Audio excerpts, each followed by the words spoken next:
I don't know how I start a play. I probably started with the first sentence. I know it's not going to be there for very long, but I have to get opening the door a little bit, sticking my head in and seeing what's in there.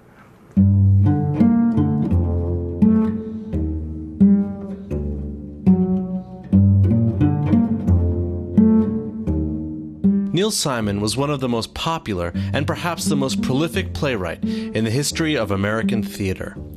He redefined comedy, using humor not simply to entertain, but to tell soulful stories about the frictions of urban life and family intimacy. What are you doing? What? You know the doctor said you're not supposed to smoke cigars anymore. Smoking? Am I smoking it? Do you see smoke coming from the cigar? But you got it in your mouth. I'm rehearsing. I'll do the show later. The New York Times sat down with Simon in 2008 to talk about his work and his life. I started actually in the Bronx, 1927, July 4th, and always thought from then on that they were celebrating my birthday. Simon grew up in nearby Washington Heights, an enclave for working-class Jews before the war. But his home life was terrible, with a father who was rarely around and a mother who struggled to make ends meet. Well, my father and mother broke up so often that after a while it was no news to me. We would have to take in boarders to help feed us. They sat at the table. My mother made dinner for them. It was really tough for me because I said, my father should be here, not these men. They weren't unnice, but it was a very difficult thing to grow up with. Simon's way out was through his older brother Danny, a budding comedy writer who got him started on his future career. Together, they landed a job writing gags for the 1950s television legend, comedian Sid Caesar. What is your name? John Baxter. John Baxter, you're fired! In Caesar's famous writing room, the young Neil Simon found himself among a who's who of the future of funny. Mel Brooks, Carl Reiner, Larry Gelbart, Mel Tolkien, and a very young Woody Allen. For Simon, it was an inspiring but tough cast of characters. My problem was the shyness. I could think of the line, but I wasn't going to say like Mel Brooks would, I got it. That's what he would do.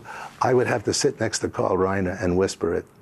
And Carl would jump up and he says, Neil has it. He says, the man walks in and ba-dum-pum-pum, whatever it was. And they liked it. That's the man right up here right away because I need him. That's right. I know that. You tell him that. Who are you? What are you?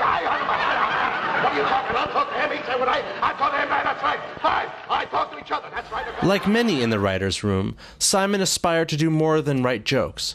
But he saw firsthand how even Caesar's most seasoned writers had a tough time breaking into theater. Mel Tolkien, who was the head writer, said, I got a play. I wrote it with Lucille Callan, who was another writer on the show. It closed in one night. And so I say, why would I have the gall to write a play when these two really seasoned people can't get it on? So I said, I better write about what I know. Writing what he knew would lead Simon to help invent a whole new genre, the comedy of urban neuroses.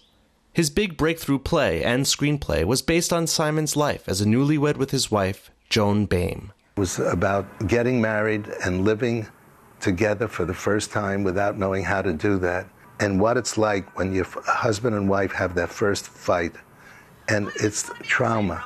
It's just trauma. You're hysterical. I am not hysterical. I know exactly what I'm saying, Paul. It's all over between us, and it's never going to be any good anymore. Barefoot in the Park became an easy play for me to write because it was a loving play. It was about me and Joan. She was beautiful. She was absolutely beautiful. Simon says he met Joan at a softball game in the Poconos, and it was love at first pitch. I'm batting, and there she is pitching at me. So I said, I really have to get a hold of one and show her. So I swung at her, and hit the ball as hard as I could, which dribbled slowly to her. And she picked up the ball with a smile, and she just waited for me to get to first base. And I'm saying, throw it, will you please? And she threw it, and she beat me out. Officer! We just got married! But we married after that first summer that we met. All the things were real. There was a staircase that took you up to the top floor of the building, and where the man who spoke a foreign language lived. He was on the make for Joan, who had nothing to do with him. Will you help me me up, please? Oh, with the greatest of physical pleasure. We were walking one night with our dog, Chips, in the park, and it was a warm summer night, and she took off her shoes, and she was barefoot. And we were walking. She said, "Why aren't you taking off your shoes? Mine are." And I said, "I don't feel like it." She said, "No, there's something wrong with you. You're afraid to walk barefoot in the park." Paul, you're crazy. And then bingo, play title. Inspiration for Simon's next play also came from a source close to home, his brother Danny, who'd recently divorced his wife and moved in with a friend named Roy Gerber to save money. Roy Gerber started having big fights with Danny, and I just kept watching it and watching it. I said, "Danny, there's a play in this." And he said, "Where? What's the play?" I said, "These two guys having more trouble with themselves than they would with their wives. Same problems." I said, "One of you is the wife, one of you is the husband."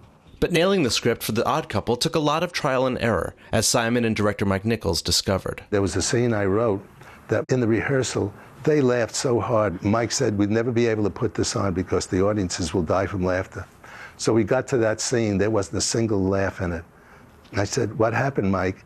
He said, "It's funny, but they don't like what's happening.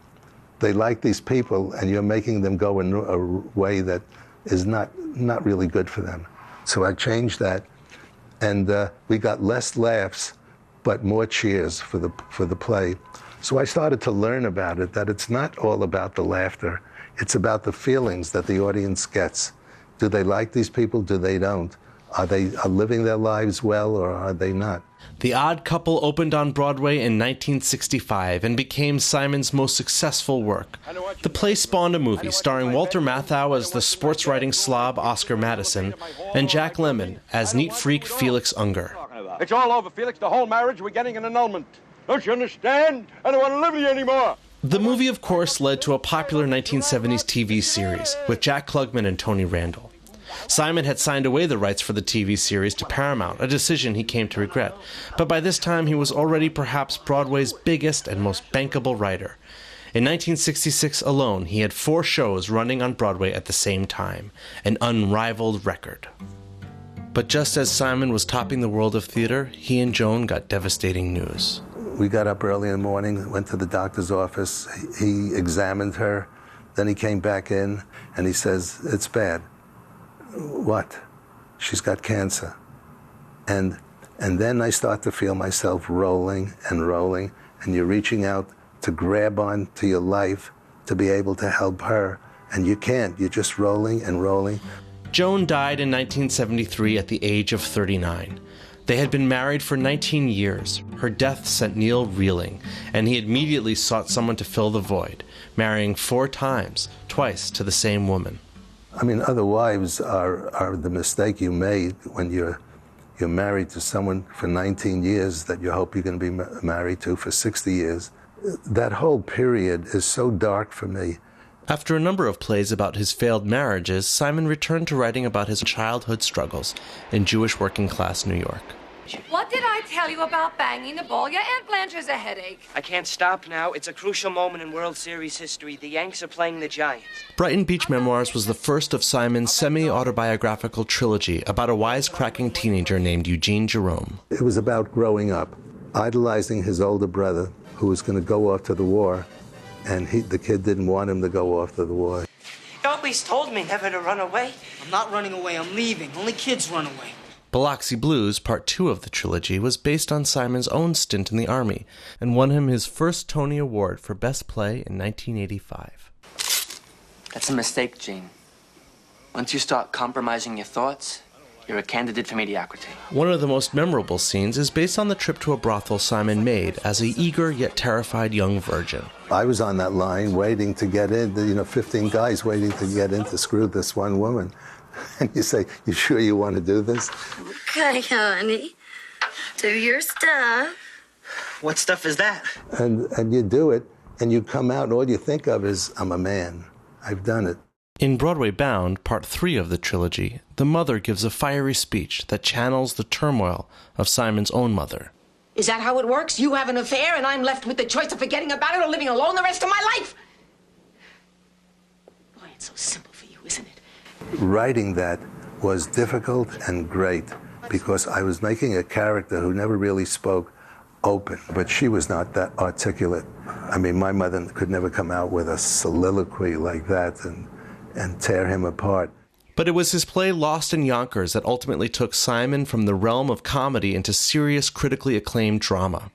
The play and the feature film is the story of two young boys forced to live with their domineering grandmother and mentally challenged aunt.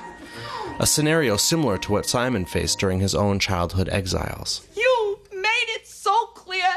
You just didn't want to be touched with love. You don't just choose it and say, I think I'll do a serious play. You know, you say, I want it to be bigger than what I've been writing, and I don't need to have it being funny all the time. When you have the heartbeat of the play there, you can be funny over here and you can be funny over here as long as you don't touch the heartbeat. Lost in Yonkers would be Simon's last major Broadway hit. It earned him the Pulitzer Prize. But not me, you understand? I never think about getting better so that I will be a better playwright, so that I will win a Pulitzer Prize, so that I will do this. Never think about that. You just think, get the play there. Maybe it'll have a life. Maybe you've done something good for other people. Hopefully you've done something for yourself, the actors, whatever. It's just you want to get the writing out. You want to get the things that you think about life onto the stage.